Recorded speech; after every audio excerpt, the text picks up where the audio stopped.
लोग कहते हैं ना कि बोलो भारत माता की जय। मैं उनसे पूछता हूँ कि हम किस हक से बोले भारत माता की जय, जब हमारे देश में, हमारे भारत में हमारी माताएं, हमारी बहनें सेफ ना हो। हम किस मुंह से बोले भारत माता की जय? नहीं बोलेंगे भारत माता की जय। क्यों बोले भारत माता की जय बताइए?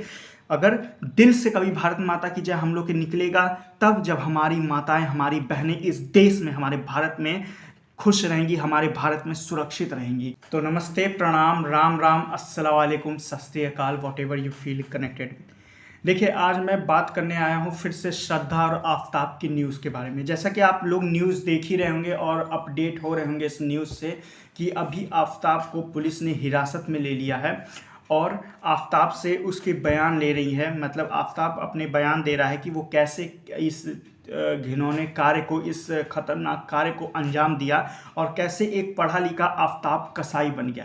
तो इसकी पूरी डिटेल हम आप सबको एक छोटे से बोल सकते हैं समरी में समझाते हैं कि आखिर पूरी बात क्या हुई और एक्चुअल बात क्या थी। देखिए, जो आफताब था वो कॉल सेंटर में काम करता था और एक स्मार्ट लड़का था, साथ ही साथ वो पढ़ा लड़का भी था, पढ़ा लिखा लड़का भी था। तो वो कॉल सेंटर में काम करता था। उसी के ऑफिस में नई नई काम करने आई थी श्रद्धा। तो आफताब और श्रद्धा जो है, जब आफताब ने श्रद्धा को पहली बार देखा, देखिए ऐसा मैं नहीं कर रहा हूँ, ये टोटल फुल जो है आफताब का बयान है कि आफताब ने कैसे अपनी बातों को रखा।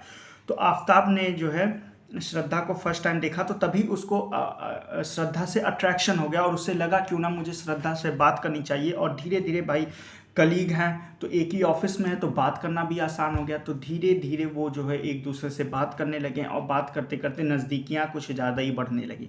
जब नज़दीकियाँ ज़्यादा बढ़ने लगी तो उन्होंने सोचा क्यों ना अब हम लोग जो है मिलते हैं जुलते हैं। तो वो लोग फिर आपस में एक दूसरे से मिलना भी शुरू कर दिए।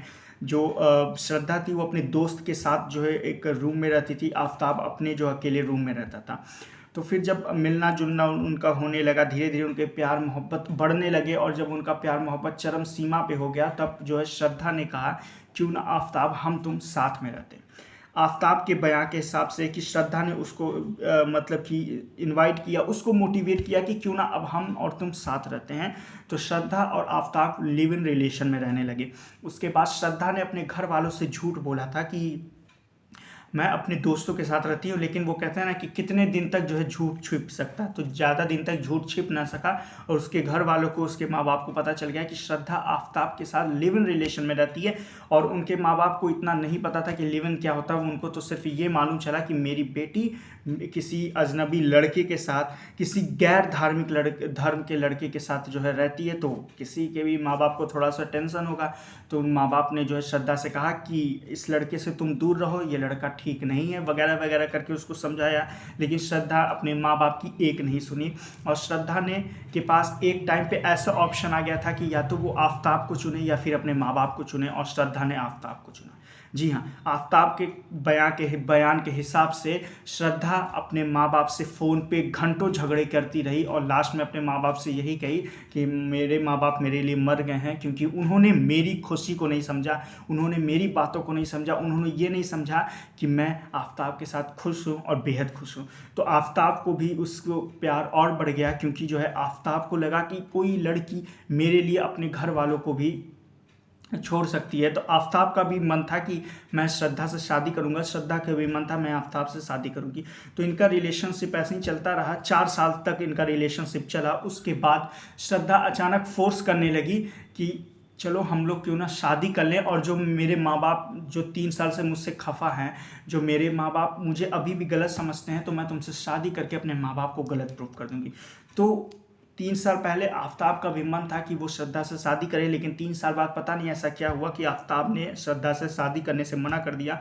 और आफताब का कहना था, आफताब के बयान के हिसाब से, वो उसकी और श्रद्धा की अक्सर इसी बात पे लड़ाई होती थी कि श्रद्धा उसको फोर्स करती थी शादी के लिए और आफताब मना करता था। कभी कभी तो लड़ाई इतनी बढ़ जाती थी कि हाथापाई पे भी बात आती थी और आफताब श्रद्धा को मार भी देता था।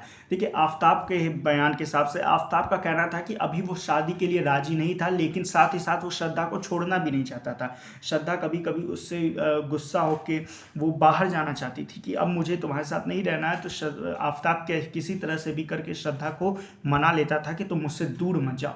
तो आफताब का कहना था कि अभी वो प्रिपेयर नहीं था शादी करने के लिए, लेकिन उसको छोड़ना भी नहीं था श्रद्धा को। लेकिन एक रात वो भयानक रात जब श्रद्धा को और आफताब के बीच में घमासान लड़ाई हुई। श्रद्धा ने कह दिया कि अब तुम मुझे चुनो या तो मैं जा रही हूँ। तो आफताब ने उसको बहुत समझाने की कोशिश की कि अभी मैं तुमसे शादी नहीं कर सकता। श्रद्धा ने कहा कि मुझे शादी तुमसे करनी है और जो है मुझे अपने घर वालों को रॉन्ग प्रूफ करना है। तो इसी से मतलब कि नोक झोंक से झगड़े हुए और झगड़े इतने बढ़ गए कि आफताब ने श्रद्धा को बेड पे फेंक दिया और उसका गला दबा दिया, और गला उसका तब तक दबाए रहा जब तक उसकी मौत नहीं हो गई। और उसकी मौत होने के बाद अब आफताब को उसके बॉडी को डिस्पोज करना था। तो उसने क्या किया, बाहर गया, मार्केट गया, और उस मार्केट से उसने जो है सबसे पहले एक फ्रिज खरीदा, एक आरी खरीदा, और जो है साथ ही साथ कुछ जो है रूम फ्रेशनर वगैरह खरीदे, क्योंकि ये गर्मी का मौसम था। मई जून की ये बात है जब उसको काट दिया था आफताब। तो उसको लगा कि जब हम इसको मार दिए तो इसकी बॉडी तो गर्मी के कारण महकेगी, तो वो रोज़ रूम फ्रेशनर मार देता था ताकि कि जो रूम है वो रूम जो है महके ना, और लोगों को, बाहर वाले लोगों को नॉर्मल सी चीज़ें लगी। 18 से 20 दिन तक जब तक वो उस टुकड़े को जंगल में फेंक नहीं देता, वो 18 से 20 दिन तक सोता नहीं था। वो जो है 10-11 बजे हल्का सा सोता था, 2 बजे उठ जाता था, फिर जंगलों में जाता था, टुकड़े फेंकता था, फिर आता था घर पर, फिर सोता था। तो मतलब 18 दिन आफताब ने उस लाश के साथ 18 दिन गुजारे उस कमरे में। और रोज़ वो 2-2, 3-3 पीस करता था, फेंकता था, आता था और जोमेटो से खाना ऑर्डर करता था। तो आफताब का जब आरी से उस लड़की को, श्रद्धा को काट रहा था, तो उसके हाथ भी कट गए थे, और उसने अपने नज़दीकी डॉक्टर के पास भी गया था अपना हाथ में बैंडेज बंधवाने, दवा लेने। तो उसके डॉक्टर ने पूछा भी था, डॉक्टर का भी बयान है, डॉक्टर ने पूछा था कि ये तुम्हें चोट कैसे लगी। तो आफताब ने डॉक्टर से इंग्लिश में बात किया था, तो डॉक्टर को भी लगा ये पढ़ा लिखा व्यक्ति है। साथ ही साथ आफताब ने ये भी बोला था कि I am a Indian food blogger, और उसी के कारण जब मैं वीडियो शूट कर रहा था तो मैंने अपने हाथ को काट दिया, मतलब कि गलती से मेरे हाथ कट गए।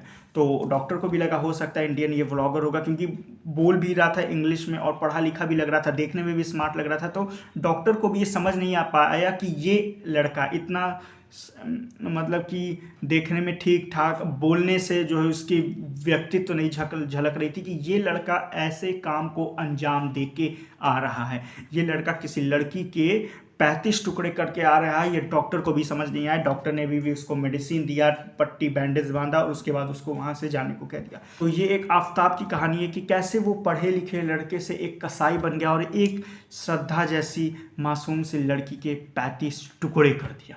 अभी भी बहुत सारे लोग हैं जिनको लग रहा है कि ये चीज़ों को सुप्रीम कोर्ट तक जाना चाहिए, ऐसे ही किसी को मतलब कि जेल के पीछे नहीं डाल देना चाहिए। कोई और वजह होगी, कोई कुछ भी वजह कुछ भी हो, अगर व्यक्ति ने 35 टुकड़े किए हैं तो उसकी सज़ा सिर्फ एक है, सजाए मौत, फांसी की सज़ा। और इसके बाद श्रद्धा जैसी तमाम लड़कियों को भी ये एक सबक है कि अगर आपको लगता है कि अगर आप अपने माँ बाप को दुख पहुँचा के, देखिए हम ये कभी नहीं कहते हैं कि हत्यारों का कोई भी मजहब होता है, ये ऐसा नहीं है। ये हिंदू में है, मुस्लिम में है, सिख में, ईसाई में, हत्यारे हर जगह हैं। मेरे कहने का साफ साफ मतलब है कि जिस दिन अगर आप अपने माँ बाप को धोखा देके, जिस दिन अपने माँ बाप के आंखों में आंसू दिला के, जिस दिन अपने माँ बाप की पगड़ी को ज़मीन पर रख के आप कहीं बाहर जाएंगे, उस दिन भरोसा करिए आप ज़िंदगी में कभी सफल नहीं हो पाएंगे। क्योंकि ज़िंदगी में वही व्यक्ति सफल होता है जो अपने माँ बाप को साथ लेके चलता है। अगर आप अपने माँ बाप के, होता है बहुत सारी जगह होते हैं जहाँ पे माँ बाप गलत होते हैं, बहुत सारी ऐसी जगह होता है जहाँ पे माँ बाप के भी थोड़ी पुरानी सोच रहती है, लेकिन हमें उनकी सोच का सम्मान करना चाहिए, साथ ही साथ उनको अच्छी तरीके से समझाना चाहिए, ना कि उनके लिए पूरे रिश्ते नाते तोड़ देने चाहिए। और जो श्रद्धा का केस हुआ उसमें माँ बाप की सोच कोई भी छोटी सोच नहीं थी। उनको पता था कि एक माँ बाप बच्चों से ज़्यादा दुनिया देखे होते हैं, माँ बाप बच्चों से ज़्यादा लोगों से मिले होते हैं, तो उनको पता होता है कि कौन कैसा व्यक्ति है, कौन कैसा शख्स है और उसके अंदर की शख्सियत कैसी है। तो श्रद्धा का जो प्यार के प्रति उनके श्रद्धा थे वो तो पूरी तरह ख़त्म हो गए, क्योंकि उनके श्रद्धा, प्यार की श्रद्धा को 35 टुकड़ों में बांट दिया गया। लोग कहते हैं ना कि बोलो भारत माता की जय। मैं उनसे पूछता हूँ कि हम किस हक से बोले भारत माता की जय जब हमारे देश में, हमारे भारत में हमारी माताएं, हमारी बहनें सेफ ना हो। हम किस मुंह से बोले भारत माता की जय? नहीं बोलेंगे भारत माता की जय। क्यों बोले भारत माता की जय बताइए? अगर दिल से कभी भारत माता की जय हम लोग के निकलेगा तब जब हमारी माताएं, हमारी बहनें इस देश में, हमारे भारत में खुश रहेंगी, हमारे भारत में सुरक्षित रहेंगी। नहीं तो मुंह से तो हम लोग कुछ भी बोल सकते हैं, मुंह से तो हम कुछ भी बोल देंगे। मुंह से अभी आप मेरे ऊपर जो है बंदूक रख के बोलेंगे बोलो भारत माता की जय, मैं बोल दूंगा भारत माता की जय, लेकिन कब कब हर इंसान के दिल से निकलेगा भारत माता की जय, कब निकलेगा, इस चीज़ को सोचिए। इंसान के दिल से तभी निकलेगा भारत माता की जय जब हमारे देश की, हमारे भारत की माताएं, हमारे भारत की बहनें सुरक्षित रहेंगी और सुरक्षित तरीके से अपने जीवन को जी सकेंगी। तो इस कहानी सुनाने का मेरा सिर्फ यही मकसद है कि जो लड़कियां या जो लड़के ये समझते हैं कि उनके माँ बाप उनके दुश्मन हैं, जो लड़के या लड़कियां ये समझते हैं कि मेरे माँ बाप मेरी खुशी के दुश्मन है, वो मेरी खुशी को नहीं समझ पाते, तो उन लड़कों और लड़कियों से सिर्फ यही निवेदन है, अनुरोध है कि आपके माँ बाप आपसे ज़्यादा दुनिया देखे हैं, आपसे ज़्यादा सोसाइटी देखें, आपसे ज़्यादा लोगों को देखें हैं, आपसे ज़्यादा शख्स को देखें, उसके अंदर की शख्सियत को देखें हैं। तो अपने माँ बाप की बातों को कभी भी अंडर एस्टिमेट नहीं करना चाहिए, क्योंकि अगर माँ बाप कुछ बोल रहे हैं तो हो सकता है वो आज हमें गलत लगे, लेकिन एक दिन वो हमें समझ आती है, और यही श्रद्धा के साथ हुआ। तो आप लोग भी अपने घरों में रहिए, सुरक्षित रहिए।